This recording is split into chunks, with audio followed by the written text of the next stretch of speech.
आप सभी को जय मसीह की। आप जानते हैं कि आज जो कुछ दुनिया में हो रहा है, महाशक्तियों का टकराव, देशों की टूट-फूट और एक नया विश्व शासन बनने की तैयारी, ये सब एक सपने में पहले ही बताया जा चुका था, वो भी हजारों साल पहले। एक सपना, एक राजा और एक भक्त जिसने पूरे भविष्य को खोलकर रख दिया। जी हाँ, बाइबल की पुस्तक दानियल में एक ऐसा रहस्य छिपा है जो आज के समय में खुलकर सामने आ रहा है। दानियल ने कौन सा सपना देखा था? क्या वो सपना केवल एक मूर्ति तक सीमित था या उसके पीछे कुछ और बड़ा अर्थ छिपा था? क्यों उस मूर्ति के पांव लोहे और मिट्टी के बने थे? और वो पत्थर कौन था जिसने पूरी मूर्ति को तोड़ डाला? ये कोई कल्पना नहीं, ये परमेश्वर की भविष्यवाणी है जो आज पूरी हो रही है। आज हम उस सपने को वचन दर वचन समझेंगे और जानेंगे कि कैसे ये हमारी आंखों के सामने साकार हो रहा है। तो बने रहिए अंत तक, क्योंकि जो आप जानने वाले हैं वो आपकी सोच को बदल देगा और आपको तैयार करेगा आने वाले समय के लिए। वचन 1। राजा नबूकदनेस्सर ने अपने शासन के दूसरे वर्ष में एक सपना देखा जिसने उसे बहुत परेशान कर दिया और वो सो नहीं सका। व्याख्या: परमेश्वर ने राजा को एक ऐसा स्वप्न दिया जो भविष्य को प्रकट करता था। ये कोई सामान्य सपना नहीं था, ये ईश्वरीय संदेश था जिससे राजा बेचैन हो गया। वचन 2। उसने अपने सारे जादूगरों, ज्योतिषियों, तांत्रिकों और चालाक लोगों को बुलाया ताकि वे उसका सपना समझाएं। व्याख्या: राजा ने दुनिया के ज्ञानी लोगों से उत्तर मांगा, लेकिन आत्मिक रहस्य को सांसारिक बुद्धि नहीं समझ सकती। वचन 3 से 6। ज्योतिषियों ने कहा, हमें सपना बताइए, हम उसका अर्थ बताएंगे। लेकिन राजा ने कहा, नहीं, अगर तुम मेरा सपना और उसका अर्थ नहीं बता सके तो तुम मारे जाओगे, पर अगर तुम सही अर्थ बताओगे तो इनाम पाओगे। व्याख्या: राजा चाहता था कि वे सच में कोई ईश्वरीय ज्ञान रखते हैं या नहीं। ये परीक्षा थी, क्या वे सिर्फ झूठे सलाहकार हैं या वास्तव में परमेश्वर के रहस्य समझ सकते हैं। वचन 7 से 11। वे बार बार कहते हैं कि सपना बताइए, लेकिन राजा इनकार करता है। अंत में वे कहते हैं कि केवल देवता ही इसका उत्तर दे सकते हैं। ये सत्य है कि कुछ रहस्य केवल परमेश्वर ही प्रकट कर सकता है। मनुष्य की सीमा वहीं तक है जहां तक ईश्वर अनुमति दे। वचन 12 से 13। राजा बहुत क्रोधित होता है और सभी ज्ञानी लोगों को मरवाने का आदेश देता है। जब लोग ईश्वर की योजना को नहीं समझ पाते तो वे गलत निर्णय ले सकते हैं। परमेश्वर ऐसे समय में अपने भक्तों को आगे लाता है। वचन 14 से 16। दानियल शांतिपूर्वक राजा के प्रमुख अधिकारी से बात करता है और समय मांगता है ताकि वे परमेश्वर से रहस्य जान सके। व्याख्या: एक सच्चा विश्वासी संकट के समय घबराता नहीं, बल्कि प्रार्थना में परमेश्वर की ओर रुख करता है।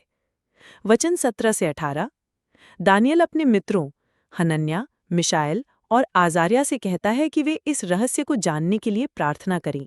व्याख्या: सच्चे विश्वासी प्रार्थना के द्वारा परमेश्वर से उत्तर मांगते हैं। एकता से की गई प्रार्थना का बल बहुत होता है।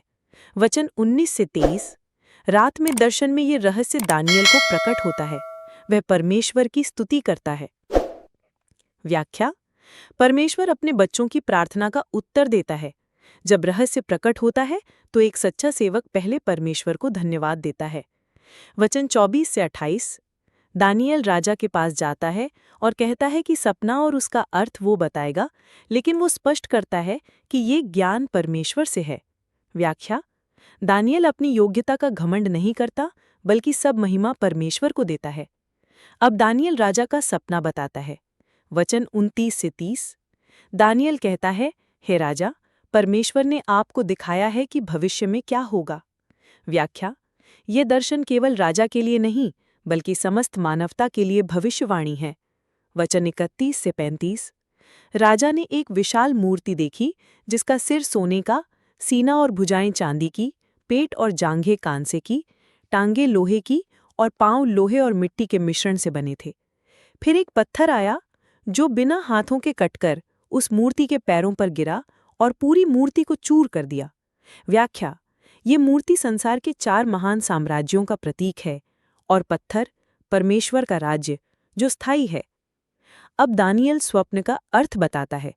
वचन 36 से 38। सोने का सिर बाबिल का साम्राज्य है जिसमें अभी राजा शासन कर रहा है।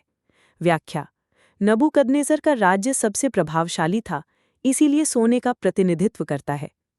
वचन 39। उसके बाद दूसरा साम्राज्य आएगा, मादी और फार्स। फिर तीसरा, यूनान, कांस्या। व्याख्या: इतिहास गवाही देता है, बाबिल के बाद मादी फार्स आया, फिर यूनान, अलेक्जेंडर द ग्रेट का राज्य आया। वचन 40 से 43। चौथा साम्राज्य, रोमन साम्राज्य बहुत शक्तिशाली होगा, लेकिन अंत में ये मिलावट यानी लोहे और मिट्टी का होगा, मजबूत और कमजोर एक साथ। व्याख्या: रोम का साम्राज्य तोड़ा गया और आज के देशों में बांट गया। यूरोप का मिश्रित स्वरूप इसी की पुष्टि करता है। वचन 44 से 45। उन दिनों में परमेश्वर स्वर्ग से एक राज्य लाएगा जो कभी नहीं टूटेगा। वो सभी मनुष्य के राज्यों को तोड़ देगा और वो खुद सदा बना रहेगा। व्याख्या: ये भविष्यवाणी यीशु मसीह और उसके स्वर्गीय राज्य की ओर संकेत करती है। पत्थर वही है, बिना हाथों के कटा, यानी मानव हस्तक्षेप के बिना ईश्वर का राज्य। वचन 46 से 49। राजा नबूकदनेस्सर दानियल को सम्मान देता है और परमेश्वर को महिमा देता है, साथ ही दानियल को ऊंचे पद पर नियुक्त करता है। व्याख्या: जब सच्चाई प्रकट होती है तो शत्रु भी परमेश्वर को पहचानते हैं। परमेश्वर अपने दासों को सम्मान देता है। आपने देखा कि हजारों साल पहले दानियल ने जो सपना देखा था, वो कोई कल्पना नहीं, बल्कि परमेश्वर की ओर से दी गई एक भविष्यवाणी थी।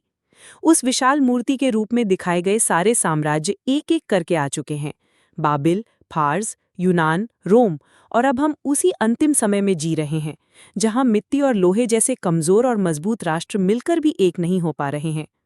लेकिन अब अगला भाग पूरा होना बाकी है, स्वर्ग का पत्थर यानी यीशु मसीह का राज्य। वो दिन दूर नहीं जब ये पत्थर आकर सबको गिरा देगा और परमेश्वर का राज्य सदा के लिए स्थापित होगा। अब सवाल ये है कि क्या आप उस राज्य के लिए तैयार हैं? क्या आप उस पत्थर के साथ खड़े हैं या उस मूर्ति का हिस्सा बन चुके हैं जो टूट जाएगी? अगर इस संदेश ने आपके दिल को छुआ हो तो लाइक करें, शेयर करें और कमेंट में लिखें, मैं परमेश्वर के राज्य के साथ हूँ। और हाँ, इस चैनल को सब्सक्राइब करें क्योंकि हम लेकर आ रहे हैं अगला रहस्य, उस पत्थर का असली मतलब क्या है।